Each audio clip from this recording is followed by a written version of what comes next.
Witajcie kochani, witam Was serdecznie na kanale Włóczyki. Ja mam imię Kasia i tu ze mną oglądacie Pchletargi w Niemczech. Dzisiaj ja już wracam do domu, ale zapraszam Was na przegląd półek. Zobaczmy, co tam się dzisiaj znalazło i co kupiłam. Zapraszam serdecznie.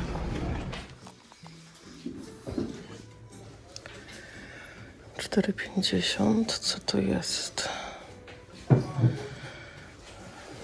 Interprezent Kajot Wugerman. Pewnie raczej stosunkowo nowoczesne.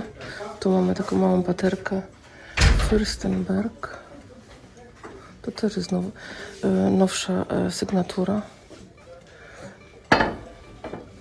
I tu mamy taki ładny dzbanuszek. Wazonik w zasadzie. Ale dużo kosztuje, 8,50. Takie maleństwo. Stosunkowo za dużo. Tu mamy taki talerzyk. Chyba już go kiedyś miałam w rękach. Kaiser. Albert Kaiser. Za euro. Bardzo tanio. Ale to jest fajne. Ten zestawik na jajka, zobaczcie. Naprawdę bardzo sympatyczny, ceramiczny, czarny, mieszany z kwiatami. Rzadko kiedy widuje się takie połączenie czarnej tutaj malatury. Jest to, moi drodzy, Made in England. Nic więcej nie jest napisane, ale zobaczmy sobie jeszcze pod spodem taki zestaw na jajeczka. O, tu jest coś. Royal Winton.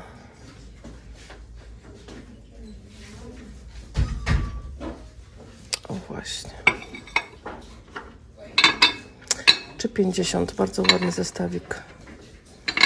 Myślę, że za taką cenę to spokojnie ktoś go kupi. Tu mamy jeszcze takie nowoczesne, €50.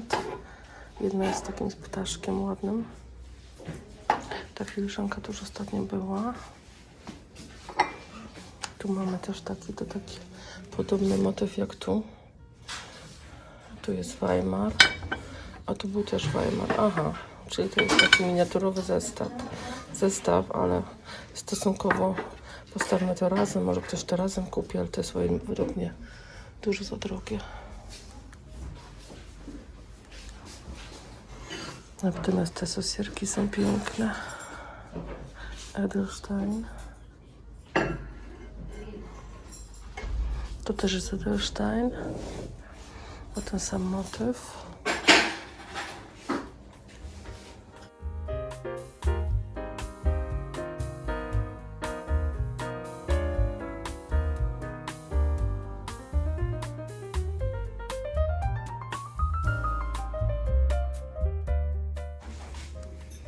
Tu mam już taki ciekawy wazonik. 14,50 kosztuje i jest to Aish.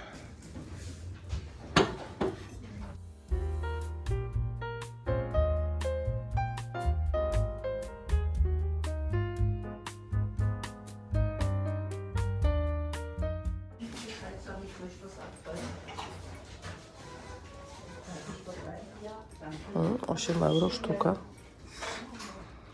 Trochę kosztuje, ale jest ich dużo.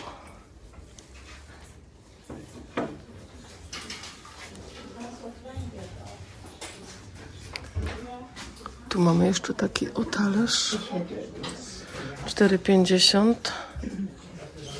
Made in China. Do powieszenia.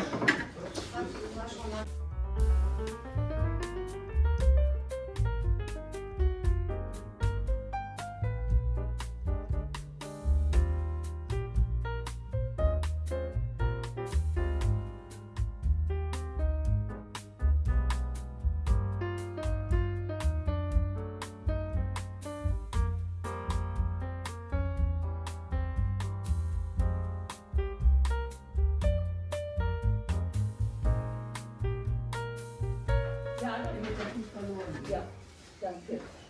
Muss ich auch gleich meine Tasche wieder festmachen. Da bitte nicht keiner Bunker, was du war, wissen wir? Ja. Mach ich die noch.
To chyba taki podrabiany Bolesławiec. A słyszeliście o tym, że w Chinach powstało miasto, które się nazywa Bolesławiec, żeby mogli produkować z pieczątką Bolesławiec fajans?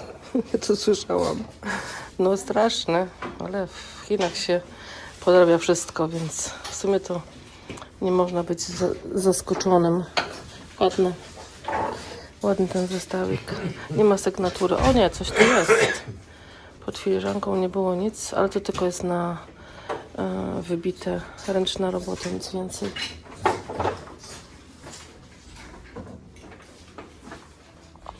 Zobaczcie, jaki ładny. Myślałam, że jest uszkodzony, bo mamy fajną cenę. 4,50. Napisane jest, że jest to Arzberg. Zobaczmy, czy to jest rzeczywiście Arzberg. Nie, to jest Schumann. No ale Schumann Arzberg jakby nie było. Kobaltowy, ładny. Za 4,50. Bardzo fajna cena. Muszę go dokładnie obejrzeć, czy nie ma jakichś uszkodzeń, bo bym go wzięła. Nie wiem, czy ja wam te obrazki już pokazywałam. Chyba nie. Wydaje mi się, z takimi starymi strojami. Jest tu gdzieś rok napisany. 1877. O tutaj. 30 euro sztuka. Ale kiecki. Zobaczcie, jakie kiecki. Nawet dziewczynka ma, zobaczcie, wysokie buty. Albo ta. Tutaj suknia. No i do tego jeszcze te fryzury i wpięte kwiaty. Wtedy te kobiety pięknie wyglądały, nie? Teraz też, ale wtedy były takie bardziej dostojne jakoś. Wyjątkowo. Tu mamy jeszcze u góry ładny obraz, jest to akwarela. Bardzo ładna, jest taki ciekawy podpis. 48 euro.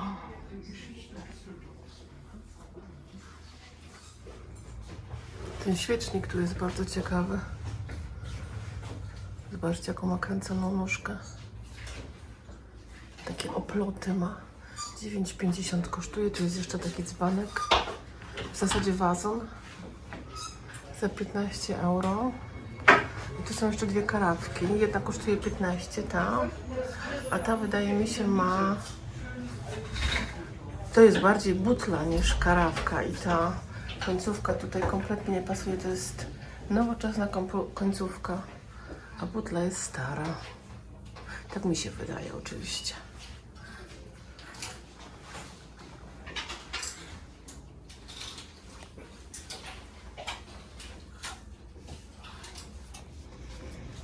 To jakie ciekawe. To chyba jakaś taka manufaktura. Wiecie, taka prywatna gdzieś. Euro 50 sztuka. Taka ręczna robota.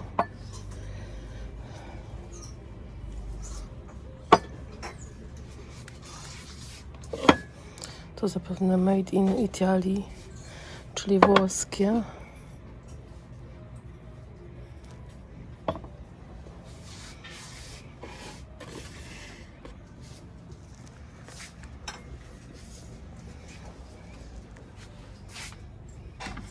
Cóż to jest? Jakiś herb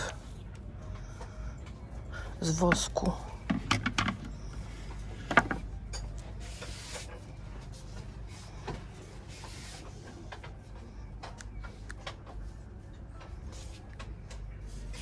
O, tu mamy z tyłu taką ramkę chyba. Tak, to jest chyba ramka, tylko czy brakuje jej u góry końcówki? Trudno powiedzieć. Ładne to.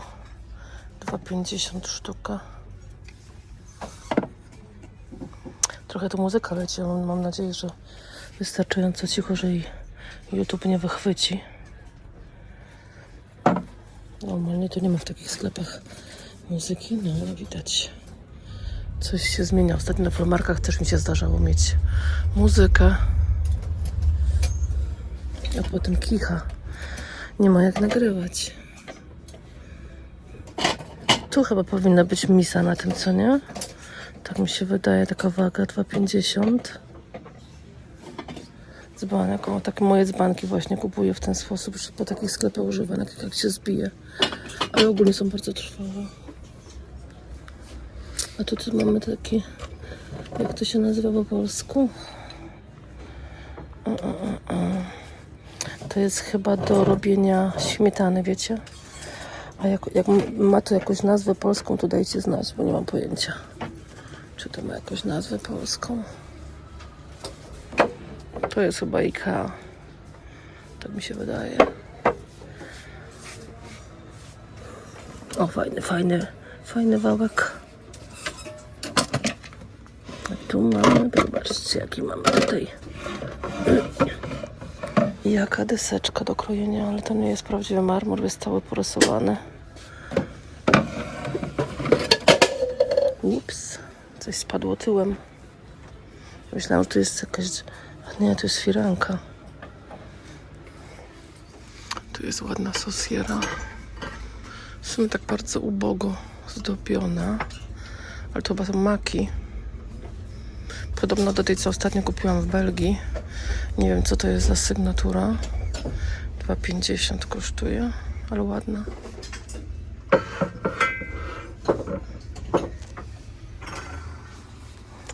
Oj, moja waza dalej stoi, w sensie moja. Ja jej nie kupię, bo ona ma tutaj ten pasek ozdobny. A gdyby była bez, to bym ją na pewno kupiła.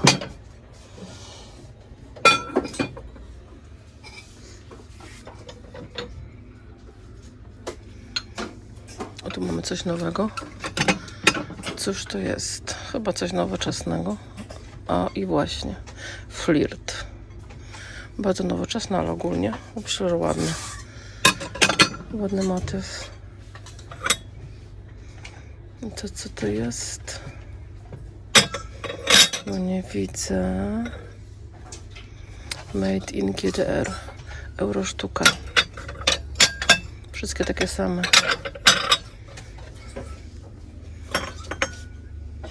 To też jest ciekawe.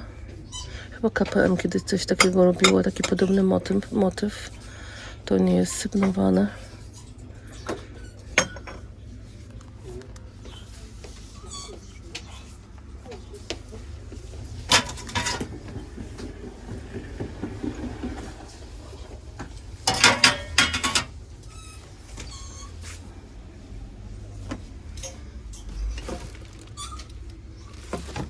Tu jeszcze mam u góry dwa garki. Jeden to wygląda trochę jak Villeroy Boch. Ten w sensie. I ten jeden kosztuje chyba 7,50. I ten drugi pewnie podobnie. 4,50. To nie jest Villeroy Boch, tylko jest podobny. Tu zobaczcie, jak ładny fotel. I w idealnym stanie. 40 euro kosztuje. Taki dla profesora. Wiecie, jak ja to robię? Najpierw sobie oglądam półki i szukam jakichś wartościowych rzeczy. Takie, które przyciągnie mój wzrok. Bo często na tych półkach, wiecie, jest nic. W sensie jest dużo rzeczy, ale niekoniecznie wartościowych. Tu mamy taki dzbanek. Myślę, że ma bardzo niewłaściwy dzióbek tutaj. Zobaczcie, jak on jest mały. Kompletnie mały. 2,50 kosztuje, ale nie kupiłabym go właśnie ze względu na ten dzióbek. Myślę, że się bardzo z niego źle leje. Ale zobaczmy to. To jest ładne. To jest ładne. Jest nawet napisane Echt Krystal, czyli kryształowe, Glas Weber 6,50. Taka łączka. Można w tym jak najbardziej kwiatki trzymać. I coś tu jeszcze mnie zawoła. To by trzeba było sprawdzić na uran, bo takie zielonkawe. Zaraz też to uczynię. O, tu jest taki ładny, stary kieliszek, albo raczej lampka mała. Malusieńka, ale tylko jeden. Też stoi. I chyba nic tu więcej do mnie nie zawoła.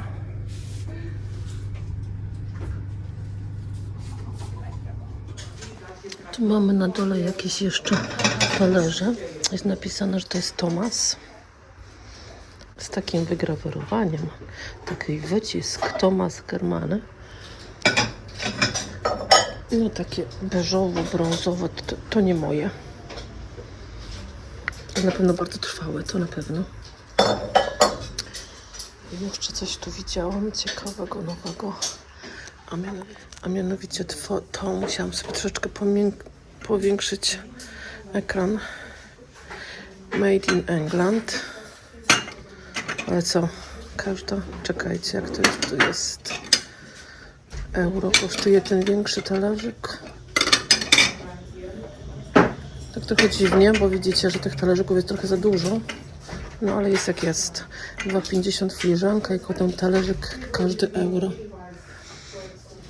Ale bardzo rzadko ten kolor widuję. Bardzo rzadko.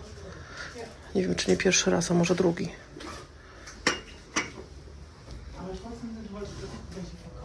Tu mamy coś nowego, nawet całkiem sympatyczne. Jak nowy. 3 euro taka sosjera. Co to jest? Eschenbach. Talerzyki po euro. Ładne takie. Delikatne.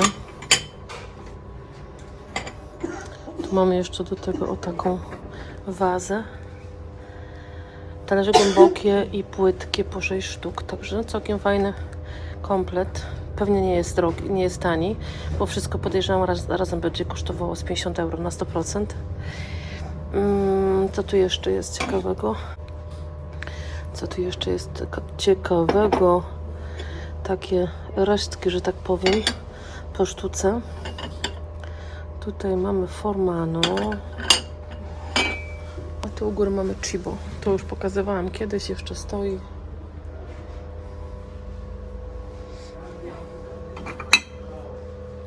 Fürstenberg też bardzo ładny, ale tylko 4 sztuki.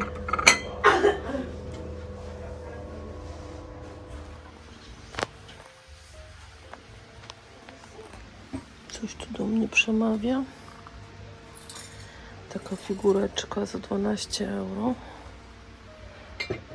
Niesygnowana. Tu mam taki ładny dzbanuszek do mlecznika WMF. Czy nie WMF? Ciężko dojrzeć. 9 euro. Trochę dużo pieniążków.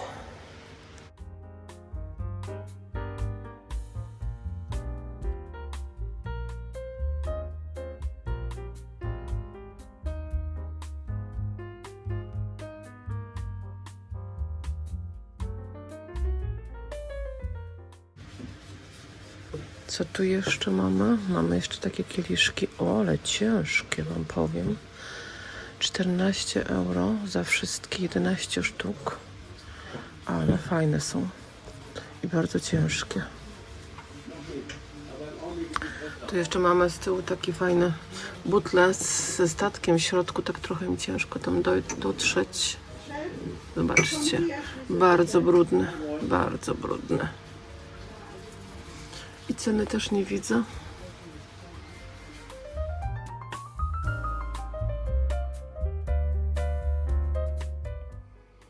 Witajcie kochani, witam Was serdecznie na kanale Włóczukije. Ja mam na imię Kasia i to ze mną oglądacie Pchle Targi w Niemczech, jak również sklepy używane, czyli tak zwane second hand shopy. I chodzimy i odkrywamy różne perełki. Czasem coś kupujemy, czasem nie, czasem znajdujemy bardzo fajne rzeczy, bardzo ciekawe przede wszystkim, bo to są rzeczy stare i często nawet się zdarza, że nie wiemy, do czego to służy. Też bywało. Moi drodzy, pachnie koło mnie tutaj ta lilia tak mocno, że masakra. Okropnie mocno, bo będę musiała na balkon wynieść. No, coś mi tu lata. Moi drodzy, co kupiłam? Już Wam mówię, co kupiłam. Pierwszą rzeczą jest, żeby nie przedłużać, taki piękny dzbanek. Jak wiecie, ja dzbanki zbieram, trochę już ich mam. Czasem się zdarza, że niektóre idą w dalszą drogę. Jeśli stwierdzam, że po prostu do całości jakby, jak one tak razem stoją, to jeden nie pasuje, czy tam dwa nie pasują, one muszą, wiecie, taką spójną całość tworzyć. Ten, taki jak ten już mam, w sensie o takiej formie. Czy to jest Schumann? Tak, to jest chyba Schumann, już nie pamiętam, jak go miałam w ręce. Tak, to jest Schumann i podobny mam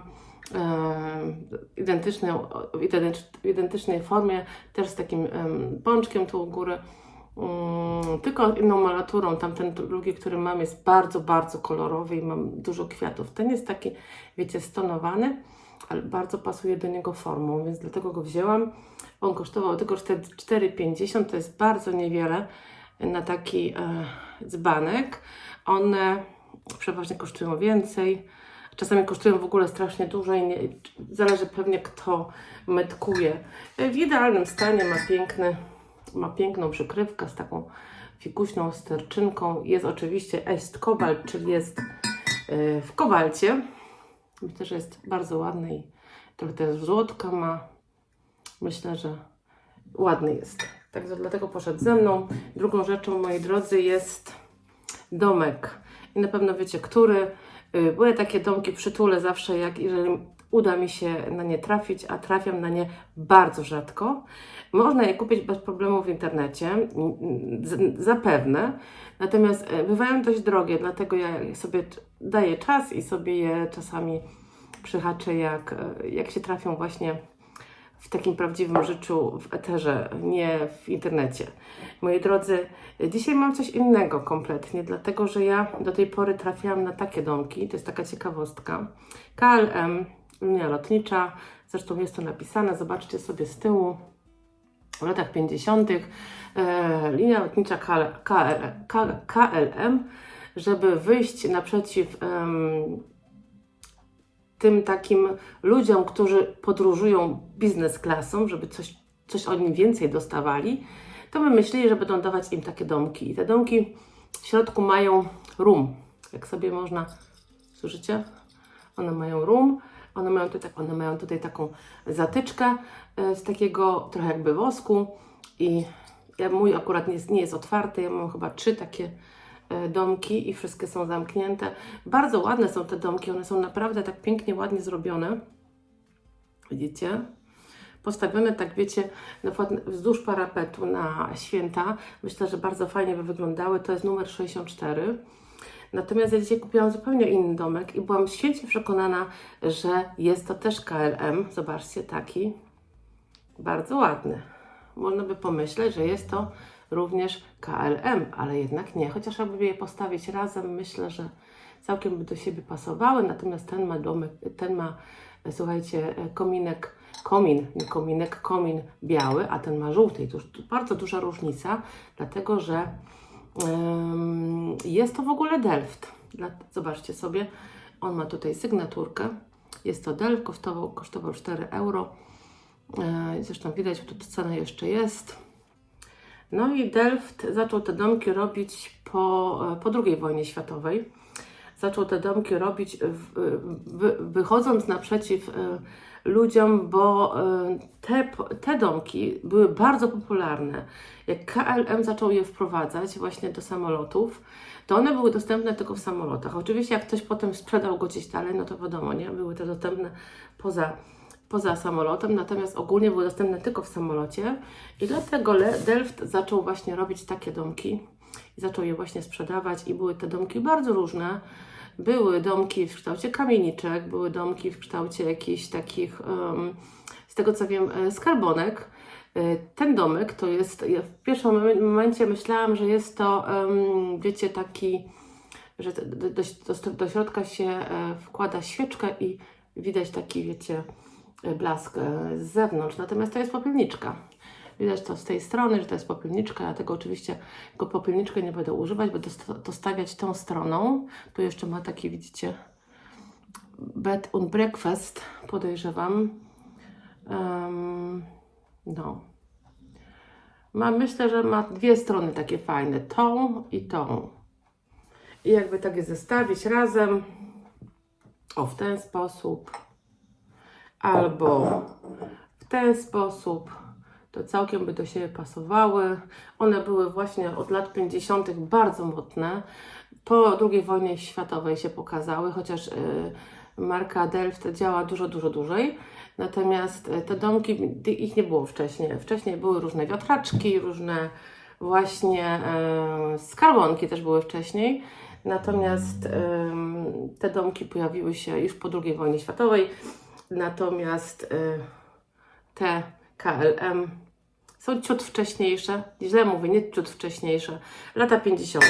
Także w zasadzie obydwa w podobnym czasie, tylko że inne firmy, inne marki. Po prostu wyszła marka Delft naprzeciw ludziom, bo stało się to bardzo popularne. Moi drodzy, i ostatnią rzeczą, bardzo ciekawą, to mi się, w sumie takie rzeczy trafiają mi się bardzo rzadko, żebym chciała kupić. Musiałaby być ta rzecz bardzo, bardzo ewidentnie wyjątkowa i ta jest taka, chociaż spędziłam przy niej mnóstwo czasu, żeby wyglądała teraz taka, jaka jest. Pokażę Wam, o co chodzi. Jest to o taka poduszka. Jest bardzo duża. W sumie to nie wiem, jakie ma wymiary, ale to nie jest nawet 50 na 50, tylko dużo więcej. Być może, że jest to 70 na 50, tak wydaje mi się. Wyciągnęłam, moi drodzy, poduszkę ze środka. W ogóle ją rozprułam. Ona kosztowała 4,50. Rozprułam ją, bo ona miała takie jedno miejsce, które można rozpróć. Poduszkę wrzuciłam, dlatego że poduszkę jak najbardziej można wymienić. Każda poduszka tutaj może nowa wejść. Jakby uznałam, że lepiej będzie ją wyrzucić. Nie wiadomo, gdzie to leżało. Wiecie, tak to z materiałami jest różnie. I prałam to w rękach, bo wiadomo, że jest to gobelin. Bałam się to wsadzić do pralki i dobrze zrobiłam. Dobrze zrobiłam, dlatego że to, co w tej poduszce było, to ja nie wiem. Powiem szczerze, że po którymś razie, bo wylewałam wodę z miski, nalewałam nową, znowu ją moczyłam, znowu ją, wiecie, troszeczkę poruszałam, żeby z niej wyleciało. Strasznie dużo piasku w niej było. Nie wiem, gdzie ona leżała i w tej chwili jest czysta. Natomiast być może nie była tylko prana nigdy, tylko leżała gdzieś na jakimś fotelu całe życie i dlatego, bo nie jest nigdzie zniszczona naprawdę, ona nie jest nigdzie uszkodzona, tylko była strasznie brudna, ale to strasznie. Teraz muszę tylko dokupić sobie do niej jakąś fajną poduszkę. Nie wiem, czy będzie łatwo, dlatego, że ona ma wyjątkowy rozmiar, jest bardzo duża. No i co? I zawsze cię z powrotem, tak jak mówię, no tak jak ona była brudna, to mało kiedy co widziałam tak brudnego. Ale myślę, że słuchajcie, takie rzeczy mimo wszystko warto ratować, chociaż przeraziła mnie ta brudność tej poduszki. Co można jeszcze zrobić w takich rzeczach, jeżeli taka poduszka, bądź kupujemy jakiś na przykład obrus, który nie chcemy absolutnie wsadzać do pralki. To dam Wam też tipa, że taką poduszkę, czy taki obrus, jak już się wypierze, i to musi bardzo porządnie wyschnąć, bardzo porządnie, to nie może być w ogóle mokre. Wsadzamy sobie, słuchajcie, do woreczka, takiego najlepiej strunowego i wkładamy do zamrażalnika na co najmniej 4-5 dni. Wtedy te wszystkie, wiecie, drobne ustroje i niechciane, że tak powiem, wiecie, o co chodzi, na pewno nie przeżyją i potem sobie można to postawić gdzieś na jakimś miejscu i powoli rozmrażać, w sensie najpierw rozmrozić z zewnątrz, a potem od środka, czyli na razie zostawić zamknięty ten woreczek, a potem go po trochu może następnego dnia otworzyć. Wiecie dlaczego? Dlatego, że jak takie coś się rozmraża, to występują takie kropelki na torebce i nie chcielibyśmy, żeby te kropelki weszły do poduszki. Także tak, moi drodzy, czasem trzeba się napracować, żeby coś odnowić, żeby coś wróciło do swojej poprzedniej formy, ale czasem się udaje, czasem warto, więc myślę, że tym razem też się udało. Ona jest taka, myślę, że to jest bardziej dekoracyjna poduszka, a raczej nie taka, że można na niej leżeć, że można, wiecie, robić z nią co się chce, spać na niej, nie, absolutnie. Myślę, że to jest taka poduszka, przepraszam, na jakąś sofę z takimi różami. Do jakiegoś ganku być może, do jakiegoś ganku, albo na jakąś taką, wiecie, na jakąś taką dekoracyjną sofę, gdzie niewiele kto siedzi.